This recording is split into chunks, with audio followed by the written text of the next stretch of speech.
Yes, good morning student. After law of demand, our next topic in theory of demand is movement along a demand curve. Clear? हमने demand curve के बारे में discussion किया था. What is demand curve? Graphical presentation of demand schedule is known as demand curve.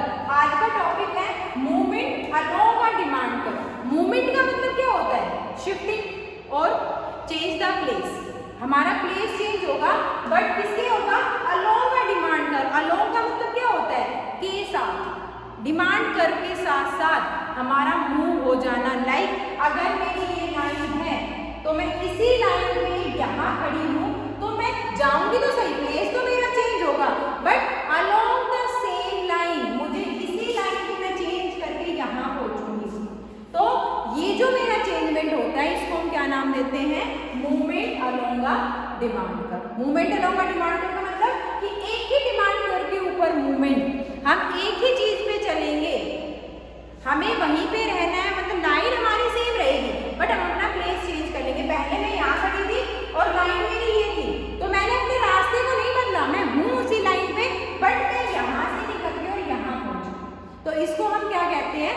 Movement along a demand curve. और जो movement along a demand curve होता है उसमें हम दो तरह से मूवमेंट करते हैं. यहाँ पे हमारे दो केसेस आते हैं. First one is extension of demand, extension of demand, and second one is contraction of demand. Second one is contraction of demand. Movement along the demand curve में दो केसेस हमारे अराइज होते हैं. First one is extension of demand and second one is contraction of demand. What do you mean by these two terms? ये दो terms होती क्या हैं? Let's discuss about them. First one is extension of demand. सबसे पहले तो हम ये बात कर लेते हैं कि movement of along a demand curve क्यों होता है, इसका रीजन क्या है. मैंने बताया था कि हम मूव तो करेंगे बट मूव हम एक सिंगल लाइन पे करेंगे, हम एक ही डिमांड कर्व के ऊपर लाइन करेंगे, मूवमेंट करेंगे. तो इसका जो रीजन है किस वजह से होता है? Because due to change in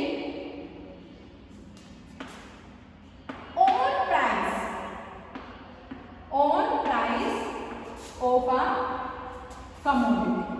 किसी भी प्रोडक्ट के जब अपने प्राइस में चेंजमेंट आता है, अपने प्राइस के चेंजमेंट की वजह से जो भी चेंज हमें देखने को मिलेगा या जो भी हमारे प्लेस चेंज होंगे उसको हम क्या कहते हैं? Movement along a demand curve. और ये किस वजह से होगा? Due to change in own price of the commodity. किसी भी प्रोडक्ट के अपने प्राइस में जब चेंजमेंट होता है तो उस वजह से डिमांड कर्व में जो भी हमें चेंज देखने को मिलेगा वो क्या होता है? Movement along a demand curve. और यहाँ पे हम दो चीजें पढ़ेंगे, extension of demand and contraction of demand. Other जो डिटर्मिनेंट्स है, जो भी आपका PR है, Y है, T है, E है, YD है और M है, वो हमारे इस कंडीशन में क्या रहेंगे? कांस्टेंट रहेंगे. सिर्फ एक ही चेंजमेंट आएगा प्रोडक्ट के अपने प्राइस में. और लॉ ऑफ डिमांड को जब हम सोचते हैं तो प्रोडक्ट के अपने प्राइस में और उसकी डिमांड में कैसा लिंक होता है? इनवर्स रिलेशनशिप होता है. अब बात करते हैं एक्सटेंशन ऑफ डिमांड. एक्सटेंशन का मतलब क्या होता है? फैल जाना, डिमांड का बढ़ जाना. और डिमांड कब बढ़ेगी? चेंज किसमें करना है? चेंज करना है on price of a commodity में. प्राइस में हम किस तरह का चेंजमेंट करें कि उसकी डिमांड एक्सटेंड हो जाए, उसकी डिमांड फैल जाए, बढ़ जाए. तो इट मीन्स कि when the price of a commodity are decrease, अगर किसी भी कमोडिटी के प्राइस डिक्रीज होते हैं तो उसकी डिमांड क्या हो जाती है? इंक्रीज हो जाती है, स्प्रेड आउट हो जाती है. तो जिसको हम क्या कहते हैं? एक्सटेंशन ऑफ डिमांड कहते हैं. So when we define extension of demand, extension of demand refers to when other things remaining constant. Other things remaining constant यहाँ भी रहेगा क्योंकि यहाँ भी हमने ऐसा अज्यूम किया है कि जो चेंजमेंट होना है वो सिर्फ ऑन प्राइस में होना है, अदर थिंग्स हमारी क्या रहेंगी? कांस्टेंट रहेंगी. Due to decrease in the price on price of the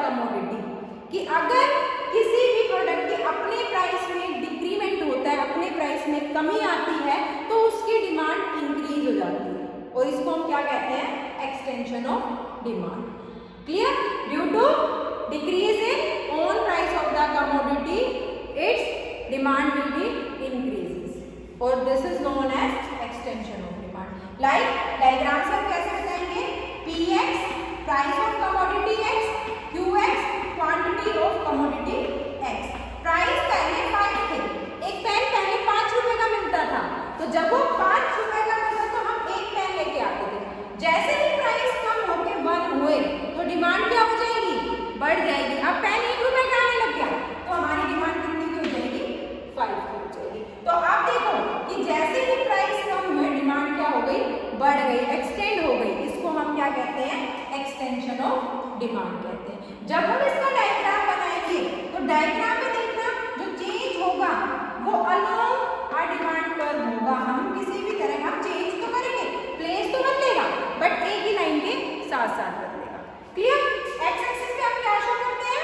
quantity demanded को शो करते हैं। इसको शो करते हैं quantity demanded and Y axis पे हम किसको शो करते हैं? प्राइस को शो करते हैं। Clear?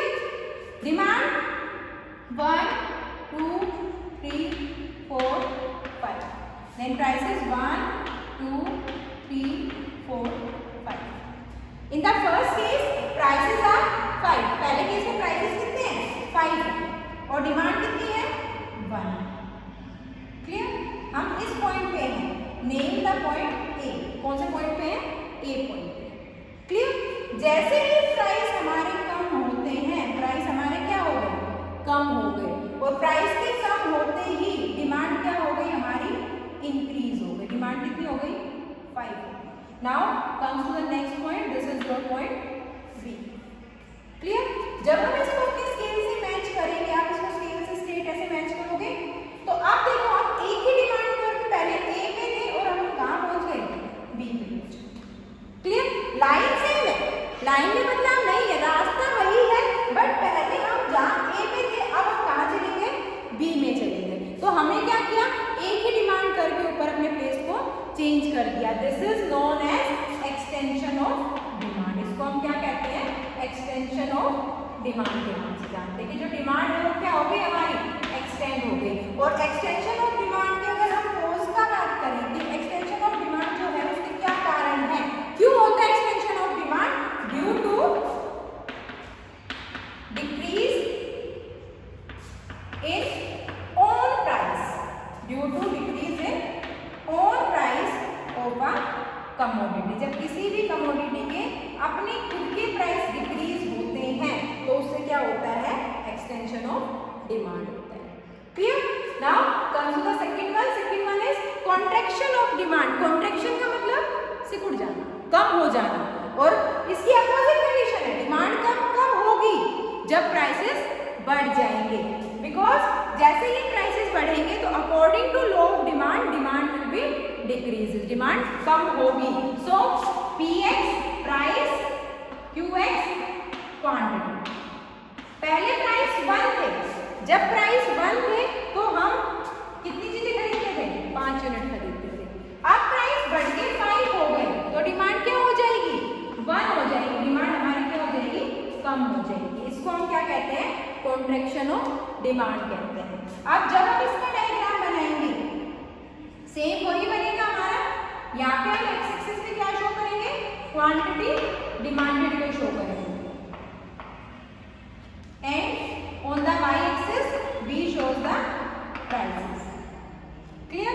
Demand 1 2 3 4 5, prices 1 2 3 4 5। First condition पे प्राइसेस कितने हैं? 1 और डिमांड कितनी है? 5। This is your first point A. Clear? अब प्राइसेस क्या हो गए? प्राइसेस बढ़ गए और बढ़े कितने हो गए? 5 हो गए। और ऐसा होने से डिमांड क्या हो गई? कम हो गई और डिमांड कितनी हो गई? 1 हो गई। This is your second point B. Clear? Match करो पॉइंट्स को। हम पहले कहाँ थे? ए पे थे, अब हम कहाँ चले गए? बी पे चले गए। शिफ्टिंग अपोजिट में, रिवर्स में हुई। क्लियर? नीचे से ए से हम कहाँ चले गए? बी पे चले गए। This is contraction of demand. क्या कहेंगे हम इसको? Contraction of demand. और जब हम कॉन्ट्रैक्शन ऑफ डिमांड के कॉज की बात करेंगे कि कॉन्ट्रैक्शन ऑफ डिमांड क्यों होता है, due to increase in own price, due to increase in own price of the commodity. किसी भी प्रोडक्ट का जब अपना प्राइस बढ़ता है तो अपना प्राइस बढ़ने की वजह से उसकी डिमांड कम हो जाती है, जिसको हम क्या नाम देते हैं, कॉन्ट्रैक्शन ऑफ डिमांड का नाम देते हैं। This is the movement along the demand curve. And इसमें हम दो बातें पढ़ी हमने, एक तो डिमांड एक्सटेंड होती है और एक डिमांड कॉन्ट्रैक्ट होती है, और दोनों का रीजन एक ही है, due to change in own price of the commodity. जब प्राइसेस कम होते हैं तो एक्सटेंशन होता है और जब प्राइसेस बढ़ते हैं तो कॉन्ट्रैक्शन होता है। Clear? Now comes to the next topic. Our next topic is shift in demand curve. ये तो था अलोंग आ डिमांड कर्व, जो चेंजमेंट था वो कहाँ होना था, डिमांड कर्व के साथ साथ होना था, एक ही डिमांड कर्व पे होना था। बट सेकेंड टॉपिक जो हमारा इसमें आता है वो है shift in demand curve. Shift in demand curve. अब शिफ्ट इन डिमांड कर्व का मतलब, शिफ्ट का मतलब क्या है, चेंज हो जाना।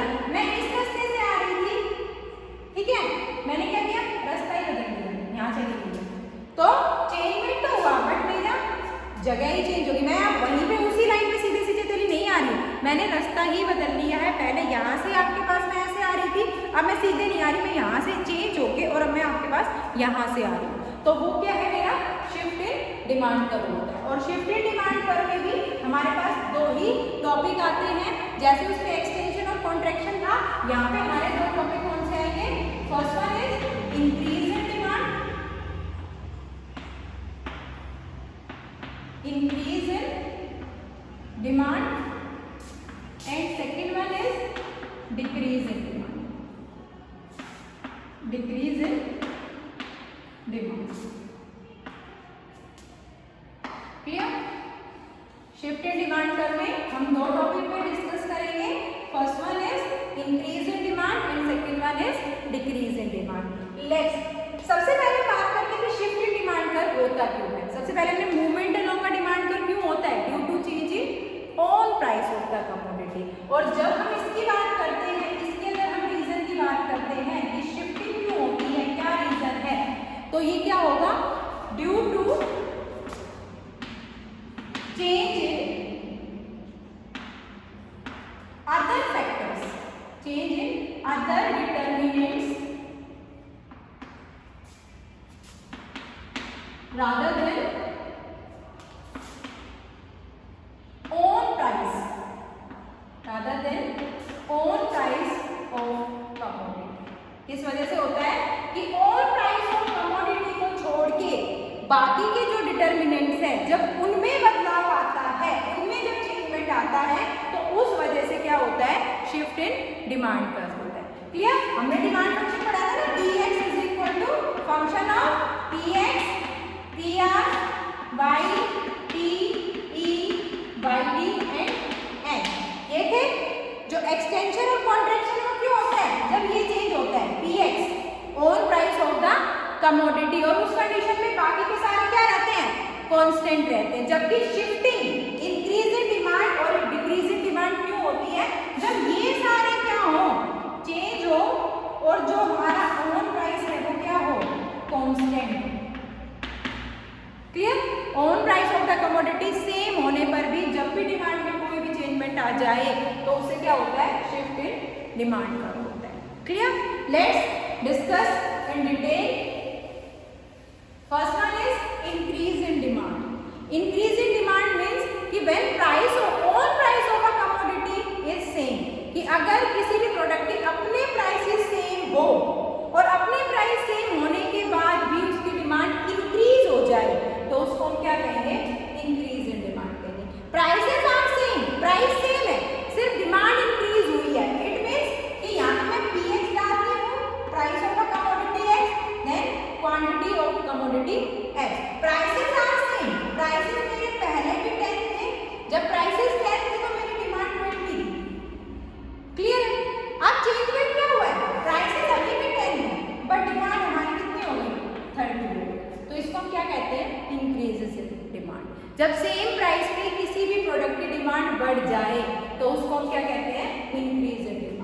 और इसका जब हम डायग्राम बनाते हैं तो डायग्राम में हम इसको कैसे शो करेंगे, एक्स एक्सिस जो है आपका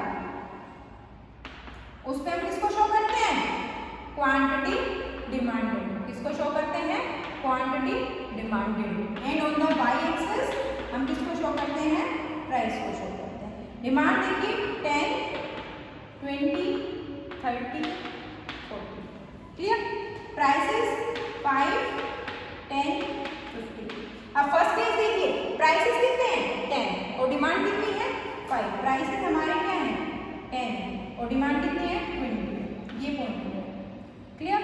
ये बना दिया मैंने डिमांड का, इसको नाम दूंगी मैं डीडी का। किसका नाम दिया, डीडी का। सेकंड केस में देखिए, प्राइसेस क्या है 10, प्राइस तो 10 ही है बट डिमांड बढ़ के कितनी हो गई 30 हो गई। डिमांड कितनी हो गई 30 हो गई। मेरा नया पॉइंट अब मुझे ये मिल गया। अब जब मैं ऐसे डायग्राम बनाऊंगी तो ये मेरा नया डायग्राम बनेगा, इसको मैं D1 का।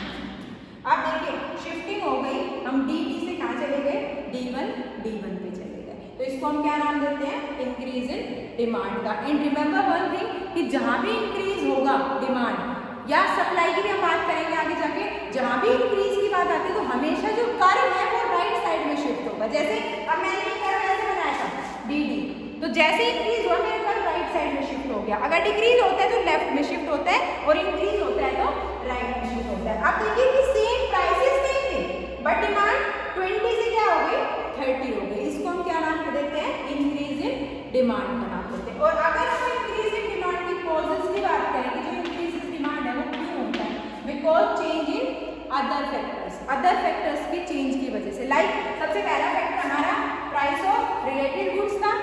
प्राइस ऑफ रिलेटेड गुड्स में दो टॉपिक मैंने आपको बताए थे जब डिटर्मिनेंट्स की बात की थी, सब्स्टिट्यूट एंड कॉम्प्लीमेंट्री।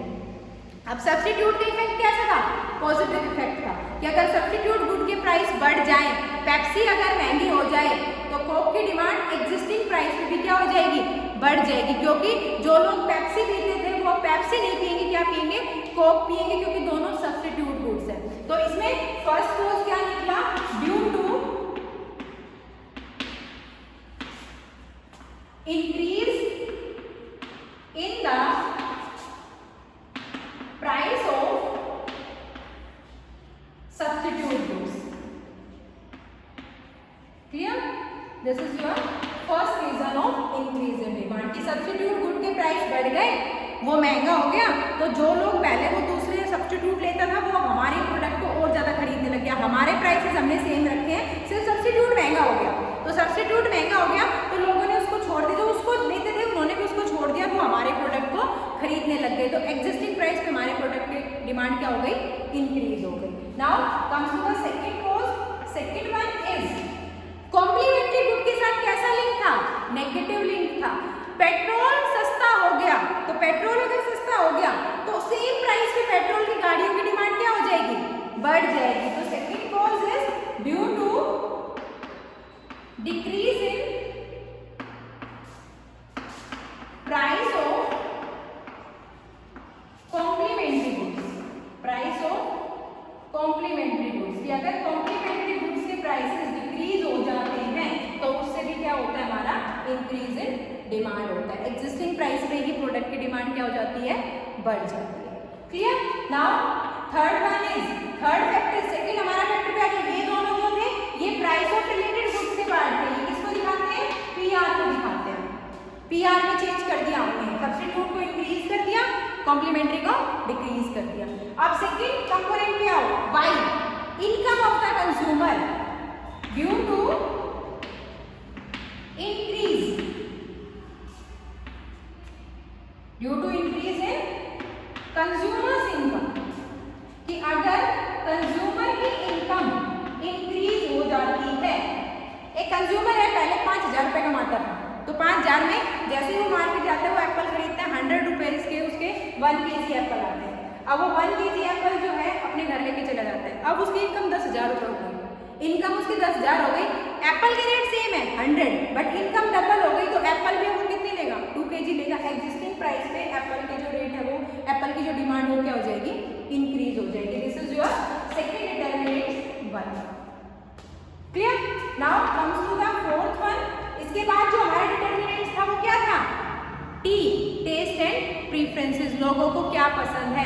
लाइक अगर मैं अपनी बात करती हूँ तो मुझे पहले बर्गर खाने पसंद नहीं थे, अब धीरे धीरे जैसे मैंने उसको थोड़ा बहुत कंज्यूम किया तो मुझे पसंद आने लग गए, तो मेरा टेस्ट जो है वो उसके फेवर में चला गया। जब फेवर में नहीं था तो मैं उसको बाय नहीं करती थी, अब जैसे ही वो मेरे फेवर में आ गया, जैसे ही मुझे वो पसंद आ गया तो मैं उसको उसी प्राइस पे ज़्यादा खरीदने लग गई। So favourable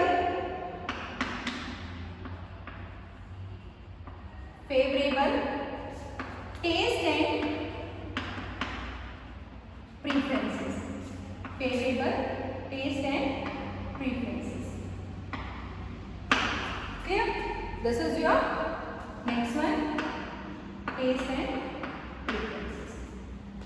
Now comes to the next one, 5 one is expectation, future में क्या होने वाला है। मैंने 2 एक्सपेक्टेशन बताई थी, बियरिश एंड बुलिश बताई थी ना। 2 एक्सपेक्टेशन 2 टाइप की होती है, बुलिश एंड बियरिश। बियरिश क्या होती है, जब फ्यूचर के नेगेटिव इम्पैक्ट हो, और बुलिश फ्यूचर में अच्छी इम्पैक्ट हो। तो जब भी हमारी ऐसी एक्सपेक्टेशन हमें लगे कि वो फ्यूचर में हमारे, फिर मुझे वॉशिंग मशीन लेनी है, अब मुझे ये लग रहा है कि प्रोडक्शन जो है वो हमारा धीरे धीरे कम हो गया लॉकडाउन की वजह से, तो डिमांड जो है, और डिमांड हमारी सेम है तो प्राइसेस बढ़ेंगे। फ्यूचर में अगर मैं दिवाली पे लेने का सोच रही हूँ तो दिवाली में मुझे लग रहा है कि प्राइस बढ़ जाएंगे, या मुझे लग रहा है कि दिवाली पे ऑफर्स आएंगे प्राइस कम हो जाएंगे। तो अगर मेरी डिमांड मुझे अभी बढ़ानी है तो इसका मतलब क्या कि फ्यूचर में वो चीज़ महंगी होने वाली है। जो एक्सपेक्टेशन है वो फेवरेबल नहीं है, एक्सपेक्टेशन मेरे फेवर में आगे नहीं है, तो मैं आज ही उस चीज़ को बाय करूंगी, आज ही मैं इंक्रीज इन डिमांड करूंगी। सो इट मीन्स कि आगे फ्यूचर में जो एक्सपेक्टेशन है वो कैसे होने वाली है, बियरिश होने वाली है। क्लियर? बियरिश फ्यूचर एक्सपेक्टेशंस, कि हमारी जो फ्यूचर एक्सपेक्टेशंस है वो बियरिश आएंगी, वो हमारे फेवर में नहीं होंगी, तो वो हमारे फेवर में नहीं है, तो आज ही प्रोडक्ट की डिमांड बढ़ा देंगे। This is your some causes of increase in demand.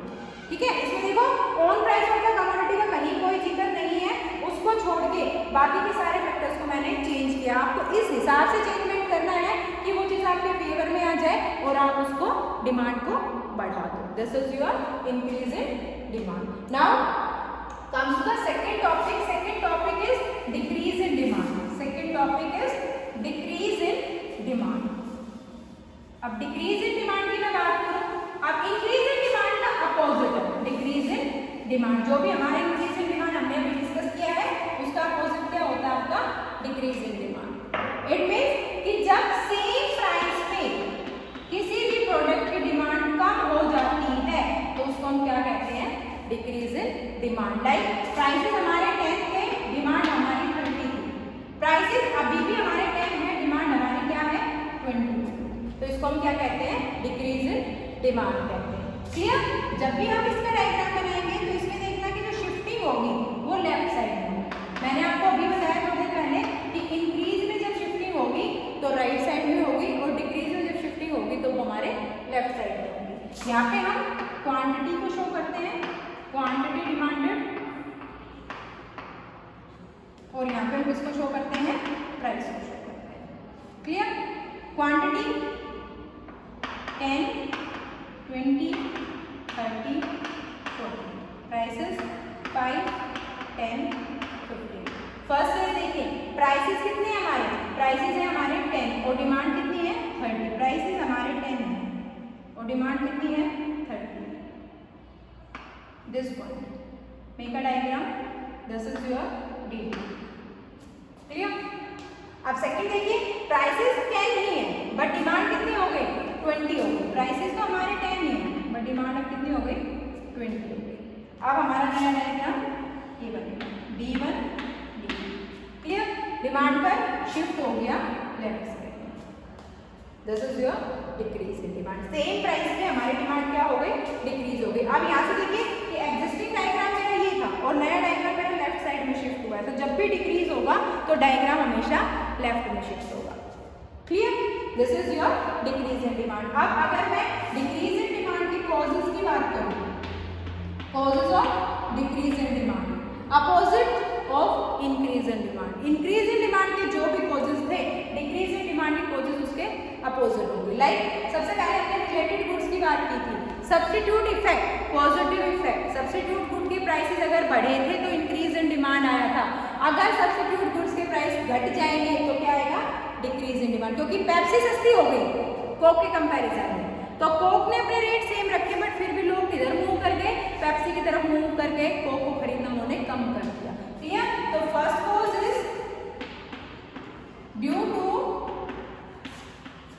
Decrease in price of substitute goods, price of substitute goods, कि अगर सब्स्टिट्यूट गुड्स के प्राइस डिक्रीज हो जाए तो उससे भी क्या हो जाता है, डिक्रीज इन डिमांड हो जाता है। Now second one is due to, opposite लिखना है सेम इंक्रीज इन डिमांड का, due to increase in price of complementary goods. Petrol महंगा हो गया, जैसे ही पेट्रोल महंगा हो गया तो उसकी गाड़ियों की कीमत भले ही सेम रहे बट उसकी डिमांड क्या हो जाएगी, कम हो जाएगी, due to decrease in the price of complementary goods. Clear? Next one is due to decrease in consumers income, या अगर कंज्यूमर की इनकम, पहले कंज्यूमर 5,000 कमाता था, 1 किलो एप्पल लाता था, उसकी जॉब छूट गई, तो उस कंडीशन में एप्पल के रेट में इफेक्ट नहीं है, वो सेम है बट उसकी डिमांड क्या हो गई, कम हो गई, due to decrease in consumers income. Clear? Next one is unfavourable, unfavourable taste and preferences, कि जो भी मेरा टेस्ट था, पहले मुझे वो चीज अच्छी लगती थी, अब मुझे वो चीज पसंद नहीं है, मन भर गया मेरा उस चीज से, लो ऑफ डिमिनिशिंग मार्जिनल यूटिलिटी आ गया। जैसे ही मैंने उसको लगातार कंज्यूम किया तो उससे मिलने वाला सेटिस्फेक्शन मेरे लिए क्या हो गया, कम हो गया, तो मैं उसकी एग्जिस्टिंग प्राइस पे उसकी डिमांड को क्या कर दूंगी, कम कर दूंगी। Clear? Next one is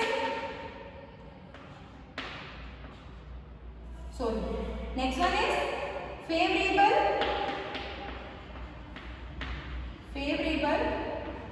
future expectations, favourable future expectation. Washing machine, उसके बारे में पहले आ चुका है कि दिवाली पे ये सस्ती आएंगी, दिवाली पे इनको 50% का डिस्काउंट मिलेगा, तो मैं उसकी डिमांड अब डिक्रीज करूंगी और दिवाली पे ही इंक्रीज करूंगी, क्योंकि एक्सपेक्टेशन जो है फ्यूचर की वो मेरे लिए फेवरेबल है।